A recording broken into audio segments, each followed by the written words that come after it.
Page of Radio Caribbean International. The number to call in to tell us what's on your plate today, it is 452-3046. Again, 452-3046, as well as our WhatsApp number. That is 284-6001. You can call in. You can message in on WhatsApp. Again, that number, 284-6001. A look back in time on this day, a little bit of history. In the year 1830, the beginning of French colonization of Algeria, saw 34,000 French soldiers land 27 kilometers west of Algiers. In the year 1864, the Battle of Trevilian Station, the bloodiest and largest all-cavalry battle of the American Civil War, ended with a Confederate tactical victory and a Union successful retreat in Louisa County, Virginia. 1931, on this day, Al Capone was indicted on 5,000 counts of prohibition violations as well as perjury. 1942, on this day, a Dutch schoolgirl by the name of Anne Frank received her diary as a birthday present in Amsterdam, and of course that book became famous. The year is 1964, and Nelson Mandela was sentenced to life in prison for sabotage in South Africa. 1991, on this day, Boris Yeltsin won Russia's first presidential election with 57% of the vote. And in the year 2018, on this day, Singapore's summit between North Korean leader Kim Jong-un as well as U.S. President Donald Trump, the first time a North Korean leader and a sitting U.S. president met. Well, and you may have not have known this, but on June the 12th in 2012, the World Health Organization concluded that diesel exhaust causes cancer. We now move on to our dish of the day.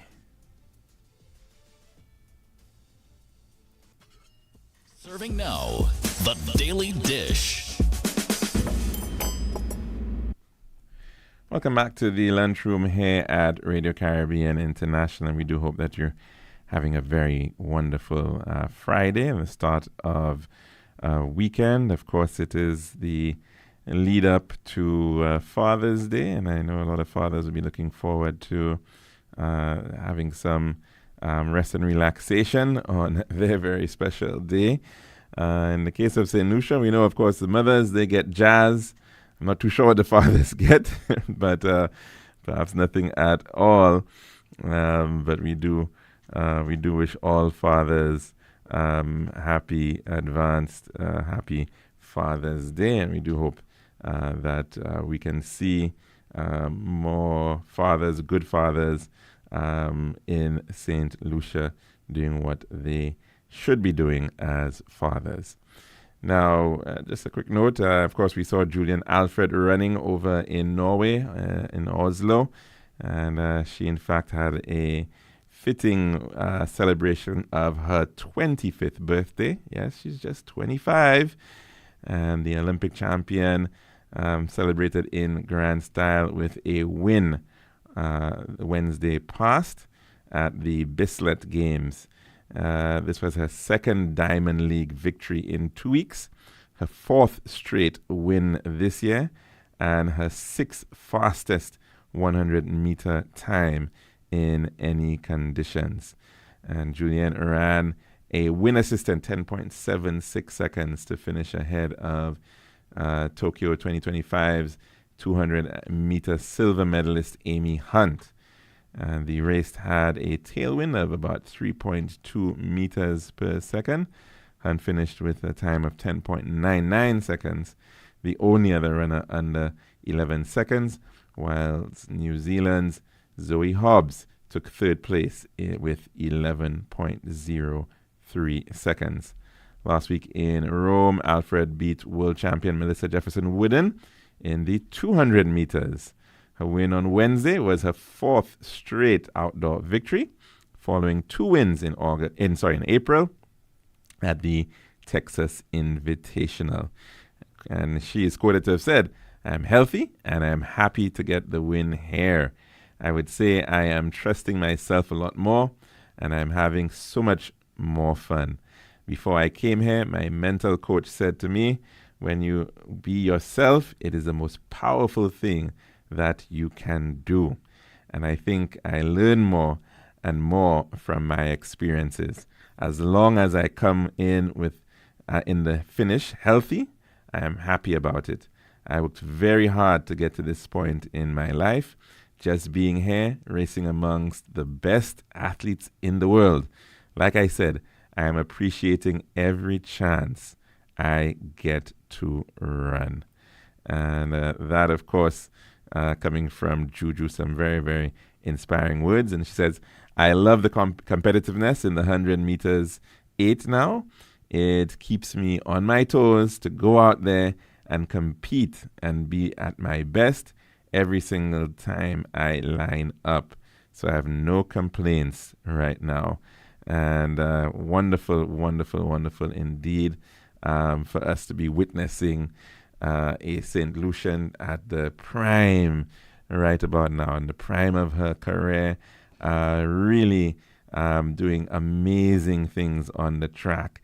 And the whole idea of the amount of focus that she has to have each and every time she goes out there. But it perhaps is so much easier when you're just loving what you're doing. And that I think is a very powerful message coming from Juju. And of course, she was running on her birthday. So we want to extend birthday wishes belatedly to her, and hope, of course, that she's celebrating straight through the season, making sure that it is a great one for her indeed.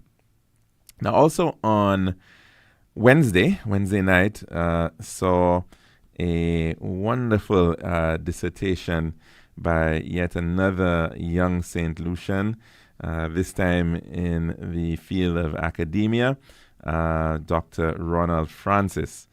And Ronald hails from the east coast of St. Lucia. He from the community of Dennery, and that in it and of itself perhaps inspired his interest and the whole idea of the lecture that he was delivering over on Wednesday as part of the second installment of L'Histoire Carnaval, the story of Carnival, and sharing within a more, one could say academic, but perhaps a more introspecting look at Carnival, looking at what is happening with the art form, and really important because it's easy to do it and to practice it and to enjoy that. But it's always good as well that we can have somebody from the outside, some academic, looking at what we are in fact doing and what is the science behind it, what are the connections behind it, and that degree of analysis was certainly not left wanting in the wonderful lecture delivered on Wednesday, L'Histoire Carnaval. And just to take in that story coming out of the St. Lucia Times, L'Histoire Carnaval is marking its second year as the key event during the St. Lucian Carnival, giving people a place to talk and to get into it. And so definitely Dr. Francis, who is now a lecturer, teaches over at the University of the West Indies in Cave Hill, gave a really fantastic analysis of Dennery segment. And why not, right? It has been in the past one of these very somewhat controversial genres of music. Some may ask, is it a genre at all? What is the name of it in the beginning, of course, is another matter. At one point, it was classed as Lucian Kuduro. It has morphed, it has changed over the years to embrace the Dennery aspect of it and the idea of a place in St. Lucia, and, having its own space. And the debate was certainly a very interesting one because in addition to the lecture, there was also a panel discussion on the various aspects of the art form. And of course, some thought that, it in and of itself, it is somewhat being forced into a particular space. It's sort of being forced into the competitive structure that we already have in terms of carnival and with calypso and soca monarch competitions, and Dennery segment being fitted into there may not always be the appropriate way of the art form necessarily growing. And that point was being made that the growth of Dennery segment has been, to some degree, of course, been looking at how you can valorize it, how you can make money off it.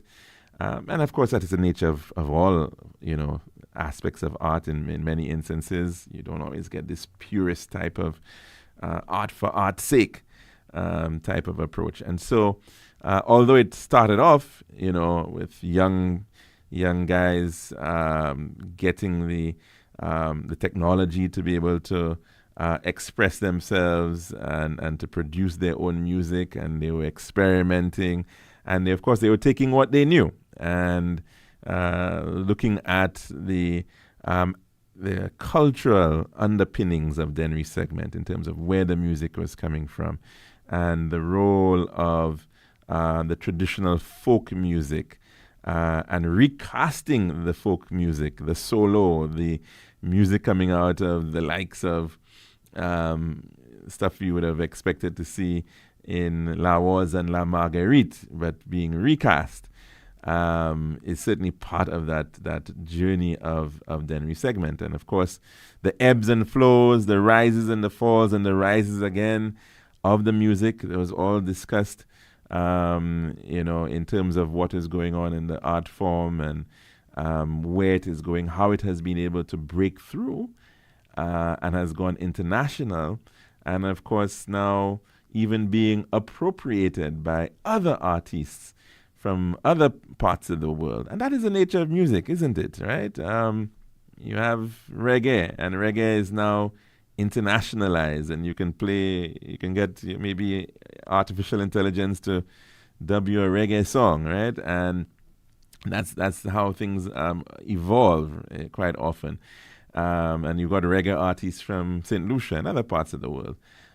So yes, you certainly still think reggae, you think Jamaica, or you think dancehall, you think Jamaica, but we know that, of course, as the music spreads, it will find other adherents and persons who will be promoting it, and so that is part of the strength of it. You also, yes, you want to still have it tied to some sort of national identity, and I think very much in the case of Dennery segment, a lot of people have had that level of connection with it, and they feel that, look, this is something coming out of St. Lucia, this is something that is authentically St. Lucian, in terms of the lyrical content, in terms of the use of the Creole language. And Dr. Francis went into great detail, really listening, as he put it, to 3 weeks straight of listening to Dennery segment music, 80 songs that he went through, and looking at the what is the music behind it, and what are the beats behind it, and what are the rhythms behind it, and how is it going to be defined, and what is the lyrical content that is coming out of it. And of course, pointing out that even in respect of the language underpinning it, it is in fact a mix. It's and it was interesting because you would think Dennery segment and you'd think you have a lot of Creole, but when he gave that breakdown, you were actually finding that there was actually a little bit more English in Dennery segment than Creole.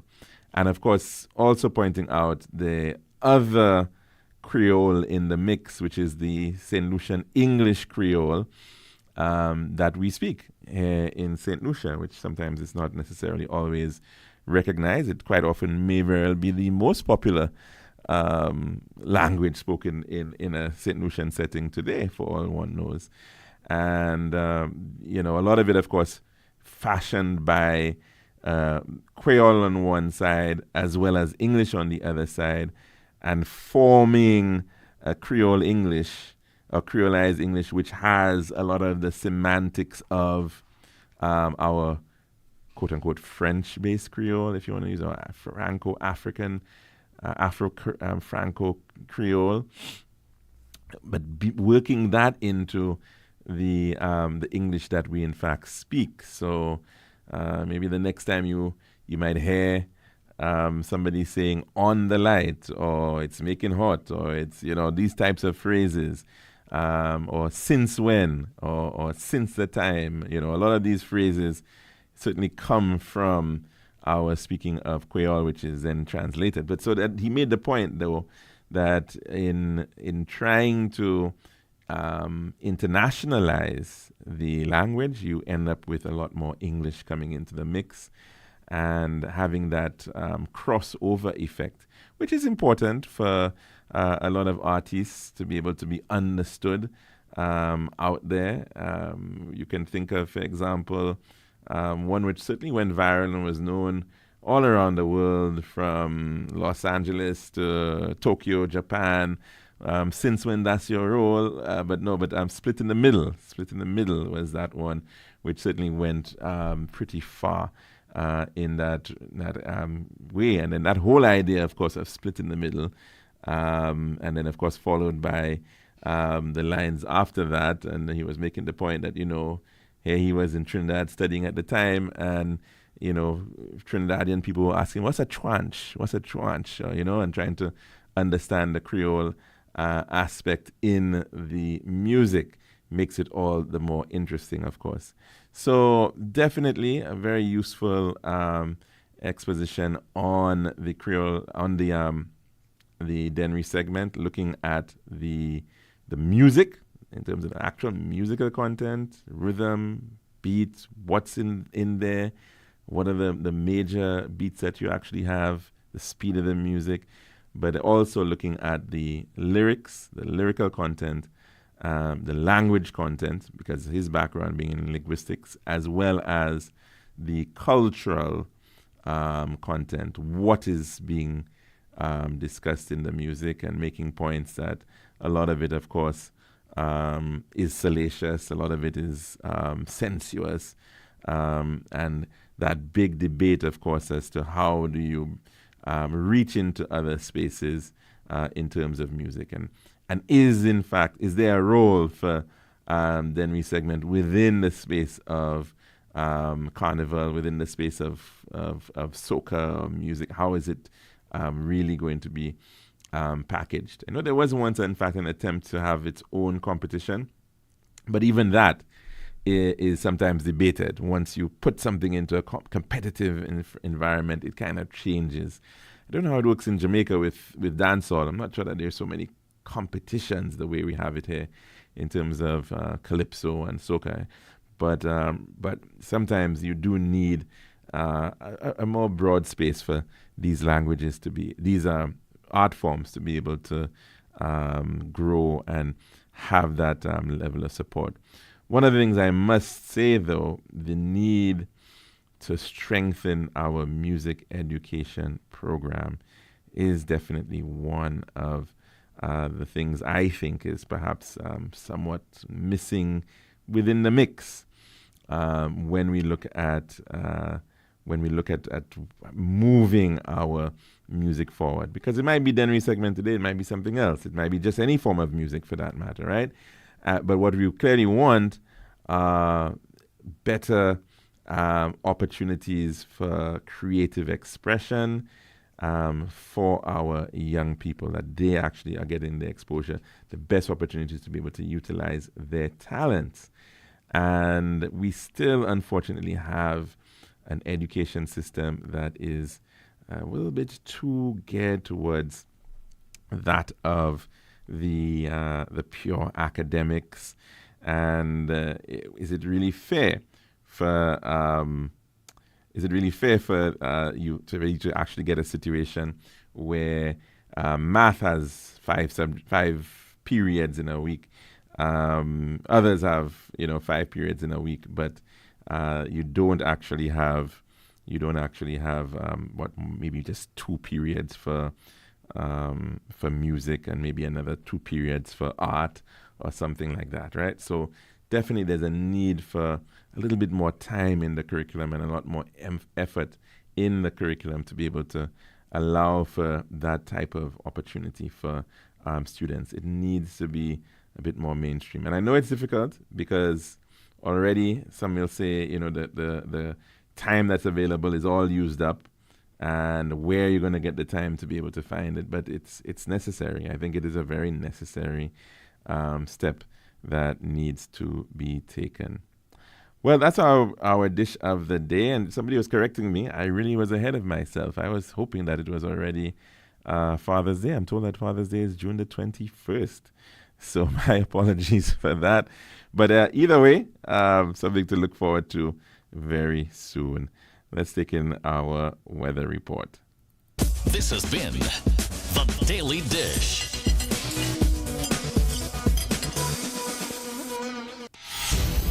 This is Radio Caribbean International. It's now time for the weather news.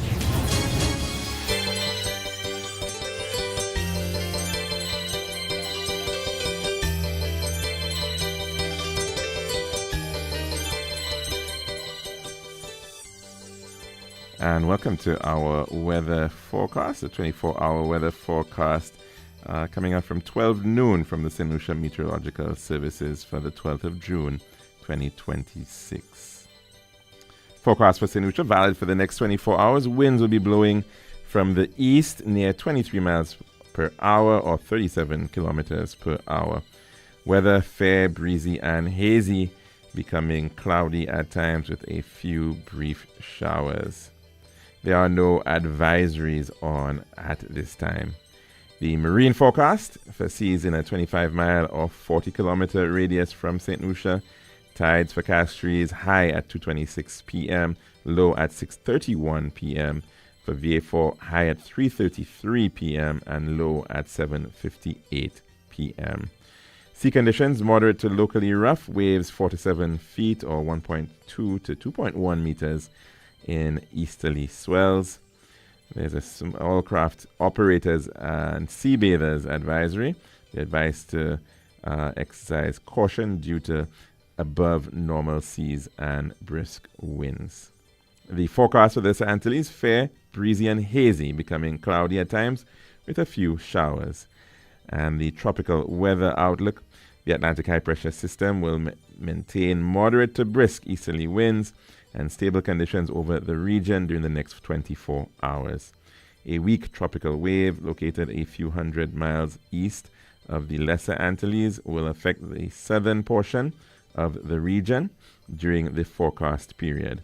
2 other tropical waves located over the central and far eastern tropical Atlantic are moving westward near 17 and 15 miles per hour or 28 and 24 kilometers per hour respectively. Tropical cyclone formation is not expected over the tropical Atlantic during the next 7 days. And the forecaster for today has been McLean Jabaptiste. Of course, this weather update brought to you through the kind compliments of the St. Lucia Met Services.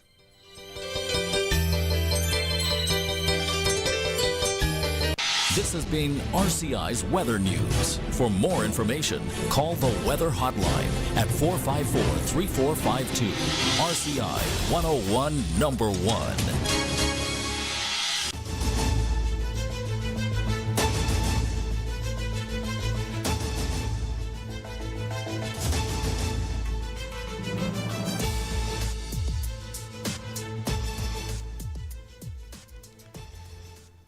Welcome back to the Lunchroom here at Radio Caribbean International. And, of course, the number to call in to tell us what's on your plate today, it is 452-3046. Again, 452-3046.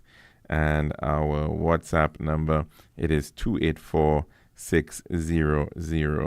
284-6001. Of course, many are taking in the football, which has gotten off yesterday. I think some wins thus far in the Group A matches. Mexico and Korea having some of the early wins there. Let's take in a call at this time. Good afternoon. Welcome to the lunchroom. And what's on your plate today? Good afternoon, Mr. George. Hi, caller. How are you doing? Not bad. Wonderful. Yeah.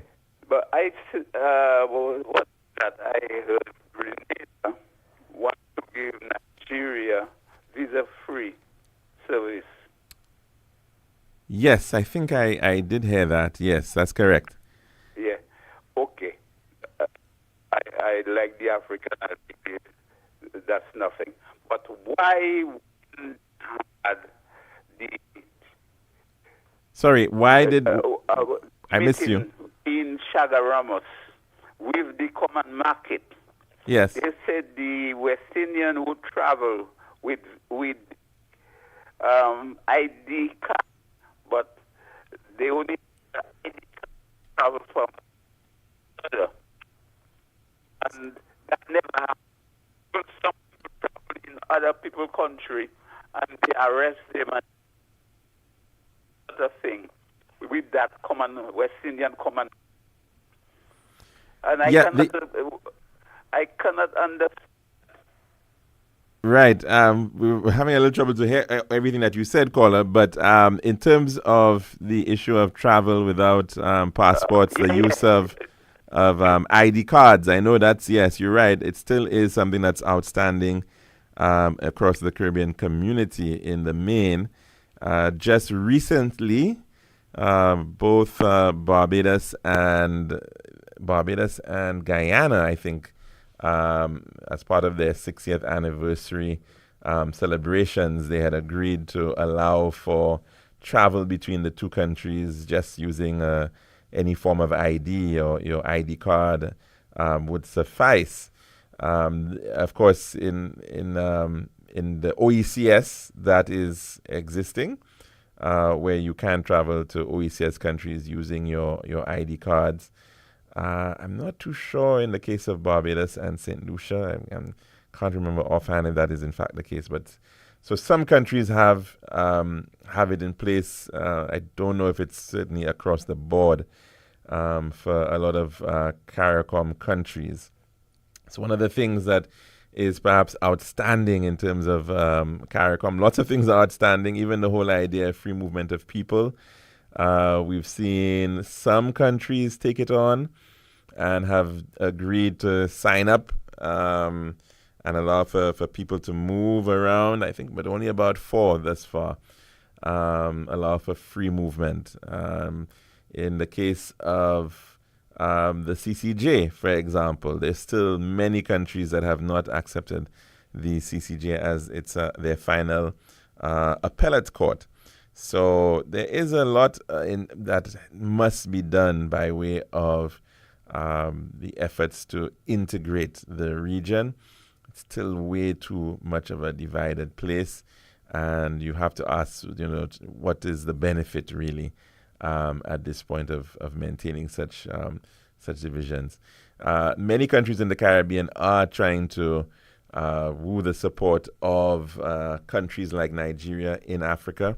And we've seen certainly a number of efforts of late, whether it's through the Afreximbank initiatives.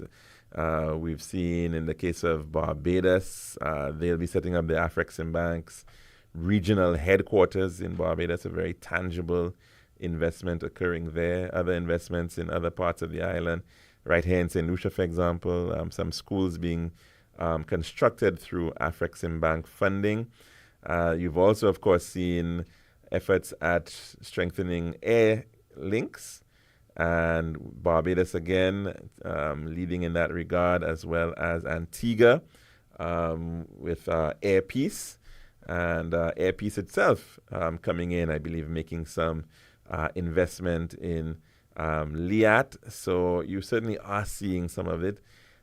Is it enough? We're not there yet. We're not at a point yet where we can say that there's a tremendous amount of social, economic integration, trade integration between the Caribbean and Africa.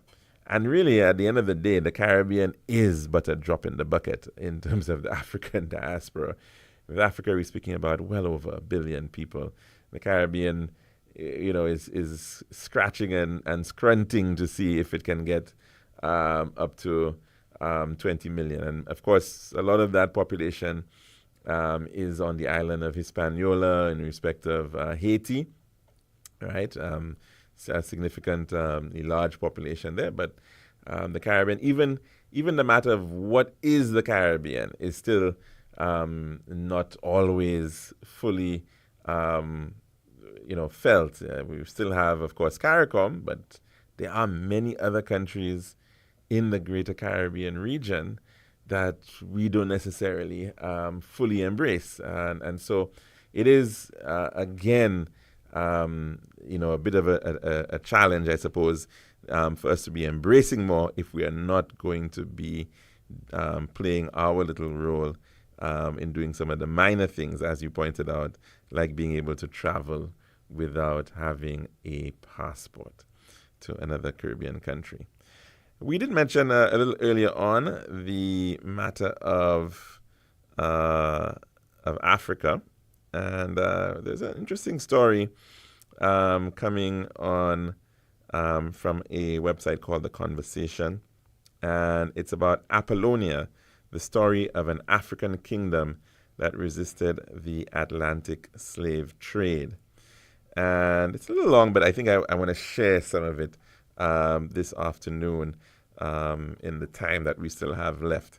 The transatlantic slave trade was a multi-layered, highly commercialized global enterprise that lasted from the early 1500s to the mid-1800s. The events over this period are far too complex to fit into a straightforward perpetrator-victim narrative. While the trade catastrophically dehumanized the commodified over 12.5 million Africans, it was not just an external conquest. Europeans lacked the geographical knowledge, immunity to endemic tropical diseases, and the military power to venture into the African interior. So they became dependent on African states and merchant elites for the supply of captives. By controlling coastal ports, regulating market access, and managing the interior trade routes that brought captives to the coast, these African brokers enabled and shaped the European trade in human beings. Yet, this internal participation was rarely uniform. While certain powerful African societies and groups largely procured captives from weaker communities through warfare or raids, a few centralized African states chose neither to fully participate in nor completely abstain from the slave trade. One such society was the kingdom of Apollonia, today known as Enzima State in the southwestern Gold Coast, present-day Ghana. Throughout the 4 centuries of Atlantic slavery, Apollonia traded only 352 captives, while other Gold Coast towns like Elmina and Cape Coast each shipped hundreds of thousands of enslaved people. As a historian of West Africa, particularly Ghana, specializing in environmental and water history, as well as the slave trade, I have spent nearly a decade researching Apollonia's role in the Atlantic slave trade. My recent study reveals that Apollonia was the only port region on the Gold Coast where the Atlantic slave trade did not thrive, although indigenous African slavery was practiced in the kingdom. Apollonia stands out as a statistical and geographical outlier within the slave trade economy. Apollonia's story raises several critical questions. Why did the kingdom trade so few enslaved people? Why is it important to study regions of Africa where the slave trade was less dominant? And what do outliers like Apollonia teach us about historical and reparative justice? Apollonia is an Akan society in southwestern Ghana, located at the border with Côte d'Ivoire. The Portuguese named the region after Saint Apollonia, an Egyptian Christian virgin, because they discovered the area on her festival day, which I believe is in February. The region was made up of small villages that came together to establish the Apollonian Kingdom in the late 1600s. It was here that Ghana's first president, Kwame Nkrumah, was born in 1909. The founding of the Apollonian Kingdom coincided with other grand historical developments on the Gold Coast. These include the rise of the Ashanti Kingdom to superpower status and the transformation of the region into a center for the Atlantic slave trade. These events drew Apollonia into the larger Atlantic economy. However, Apollonia was probably the only Gold Coast society that effectively said no to the Atlantic slave trade. Saying no did not mean a complete abstinence. The 352 enslaved individuals that Apollonia shipped account for 0.0028% of the Africans transported across the Atlantic Ocean. My intention is not to reduce these precious lives to mere statistics. Rather, I aim to show that in percentage terms, Apollonia's involvement in the trade was minimal. To illustrate this point, let's examine some comparative data. And he says this table shows slave exports from various regions of the Gold Coast. This information was obtained from the Slave Voyages database, compiled over decades by various researchers in an international collaborative effort. It offers statistics on enslaved individuals shipped from Africa and those who survived the journey. For instance, in the 18th century, Gold Coast ports towns like Anumabo recorded 168,348 slave exports, Cape Coast 100,434, and Elmina 85,636 compared to Apollonia's 352. Consider the figures alongside the historical population densities of these areas. During the 1700s, Anumabu had approximately 8,750 inhabitants, yet a staggering 168,348 captives were shipped from there. This indicates significant slave trading. Similarly, Cape Coast and Elmina had projected populations of around 5,000 and 25,000 residents, yet recorded high slave exports.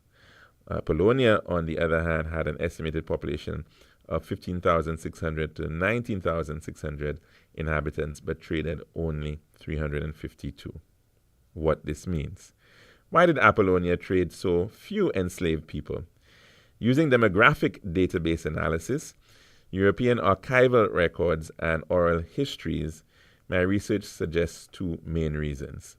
First, Apollonia was not a slaving society. Its economy depended rather on the gold and ivory trade. Second, the kingdom implemented policies such as the Amonly Covenant that prevented the sale of Apollonian subjects. Amonle was a sacred ritual involving human sacrifice of Apollonian royals and the mixing of their blood with a special herbal concoction. It was drunk by both Apollonian rulers and migrants who settled in the kingdom. This powerful ritual served as the binding oath against selling Apollonia locals and refugees, cursing anyone who broke the oath. This policy undermined any internal system for producing enslaved people within the kingdom for sale. The question of reparations. Apollonia's story further complicates our understanding and approach to seeking historical justice and reparations for the slave trade. It is one thing for a known victim to demand justice and reparations from an identifiable perpetrator, whether through symbolic acts like an apology or through monetary compensation. It's a different matter when the identities of both the victim and the perpetrator are unknown, or when the perpetrator and the victim are one and the same. Who dispenses reparations to whom? In the case of Apollonia, we do not know the identities of the 352 victims exported, nor have scholars including myself, being able to trace these captives to a specific African homeland. We have not found historical records indicating that the people of Apollonia captured or purchased these individuals for resale. Given this context, should Apollonia be expected to offer reparations? If yes, to whom?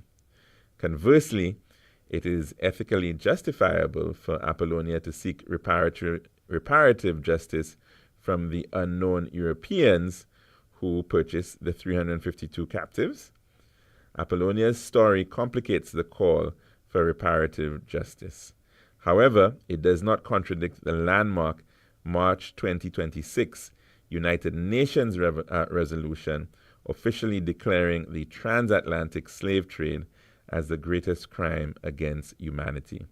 For the slave trade is indeed the most violent and catastrophic of the many atrocities committed against Africans and African-descended people.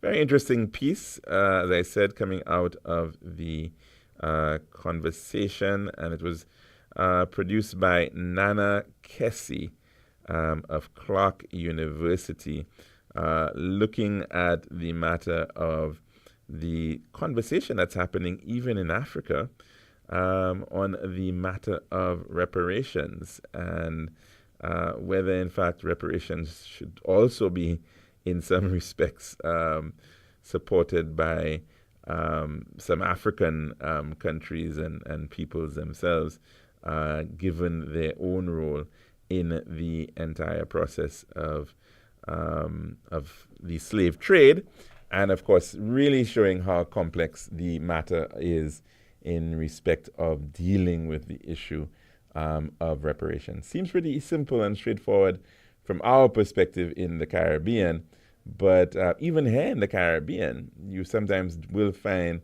that some of the beneficiaries, even of the compensation provided by the British, for example, back in 1834, some of the beneficiaries were also the descendants of slaves as well, in that they were owners of estates with enslaved people on them as well. So very, very interesting discourse, no doubt, when we look at some of these types of issues. Now, of course, the number to call in, we don't have very much time left. It is 452-3046. Again, 452-3046. And our WhatsApp number, 284-6001. 284-6001. Now, we were speaking quite a bit this week, on the matter of transport and public transport. I'm not sure that we're going to be able to get a chance. We did have a clip that was available on this matter. It's a little bit of a long one, and I think coming from Choice TV, speaking about the challenges in respect of the public transport crisis as it is being characterized by some in the media, and of course, given the rising price of gas and the clamoring of some operators to already, of course, be asking for an increase in bus fares. Let's take a listen to this piece coming out of Choice TV. Ownership is increasingly becoming a necessity rather than a luxury as growing challenges within St. Lucia's public transportation system continue to disrupt daily life. Every morning, commuters gather at various bus stops across the island hoping to secure a seat on limited public transport. When vehicles arrive, often already near capacity, order quickly gives way to urgency, leaving many stranded and uncertain about reaching to work or school on time. The situation often worsens in the evening as commuters face similar struggles trying to return home.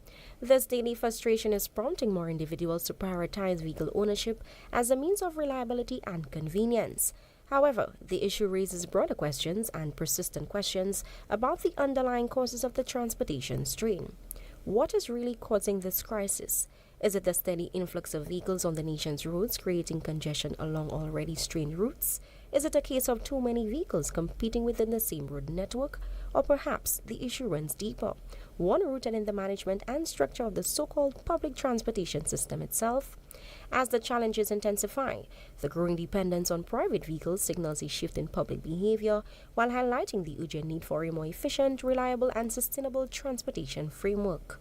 The public transportation sector in St. Lucia is not entirely public transportation. It's a private sector-driven transportation system performing a public transportation service. That has its own challenges, limitations, and constraints. This reinforces the notion that given the reality that our island's public transportation system is privately operated, a key question arises. Should this luxury be replaced with a government-run system fully managed by authorities, or should the current model remain in place with strategic measures introduced to improve its efficiency and better serve commuters? According to Minister King, the solution might be to tweak the modus operandi of the existing model by introducing a three-tier approach where smaller minibuses transport passengers from their local communities to a central hub, rather than having all buses travel directly to the city circuit. Because of the congestion within the city, one of the areas we're looking at going forward, and we have got to do another study, is that of doing what I call a sort of a three-tier system, maybe. A three-tier system meaning the buses, the small buses who carry 15 or 14 persons should operate, say, within their community to what I call a park and ride area. So let's assume you have a park and ride for the north, somewhere in the Shock area or somewhere there. So you do that sort of system from your community down to the main hub, a hub in the north, and then to introduce the mass, what I call the semi-mass, if that is a word, but the larger buses that can go into the city and take more people in the city, but not wasting time or taking a parking space in the city. While it is often said that great minds do think alike, meaningful and balanced discussions naturally allow room for differing perspectives. For President of the National Council on Public Transportation, Godfrey Ferdinand, the issue of overcrowding is indeed linked to the growing number of vehicles on the road, compounded by a lack of expansion or upgrades to the island's road network. However, he also points to the need for a shift in commuter mindset, suggesting that under the current system, individuals may need to adjust their routines by leaving home earlier for work and school to better navigate traffic challenges. We can see that there are too many vehicles on the road. Okay, so that's one. And with all the vehicles on the road, we do not have more roads. We just have the same roads, but more vehicles. That's one. Secondly, what we realize is that persons wanting to go to work, they still have not changed their pattern. So if they want to work for 8 o'clock, they still want to leave home for 7:30 for an 8 o'clock, realizing that there are traffic. So we need to maybe change the mindset of both the drivers and the passengers to get to stopping that overcrowding. Additionally, Ferdinand proposed a number of practical strategies to improve service efficiency for commuters, including the implementation of a structured scheduling system on certain routes, coupled with the pursuit of a through-route vice system. I believe and know that the public transport sector will evolve. There will be improvements. Some will be slow and some will be fast. But for the public transport to evolve into where we need it to be for a demanding society where we have more public, it's more of a service industry than anything else. It's not the time of where we had a farming industry. Now it's a service industry. People take work all hours and they leave work all hours. With the discussion that we are having with the persons that are interested in, we are looking at putting scheduled systems. We are looking at new routes. We are looking at upgrading in terms of, and when I say upgrade, I still believe the type of buses we have, maybe the cashless system, and persons may be tired of hearing I saying that, but that will come. Whether or not we want it, it will come. With the introduction of these new measures, the President remains confident and optimistic that the island's bus system is subject to evolution. While he notes that some improvements might be fast-paced, others might be equally slow. Ferdinand also hinted at a few of the initiatives that are being discussed to improve the island's ongoing public transportation crisis, including the introduction of bus scheduling and cashless payment systems. For Choice News Now, I am Kishana Smith. Well, of course, thanks to Kishana Smith of Choice. And that story, we played a similar clip sometime back from another station, but I think some of the clips were, the sources were very similar. So you may have heard some of the thinking again in both of those. But certainly the changes are very much necessary and very much needed. And I think we're going to have to continue having that conversation about this proposal regarding a shift in the public transport system here in St. Lucia. Unfortunately, we're already out of time for today, for our program this Friday. And we do want to extend a very happy wishes for the individuals who will be out and about on the weekend, and hope you have a very safe and enjoyable weekend. We'll be back again, God willing, for another program next week, Monday. Take care.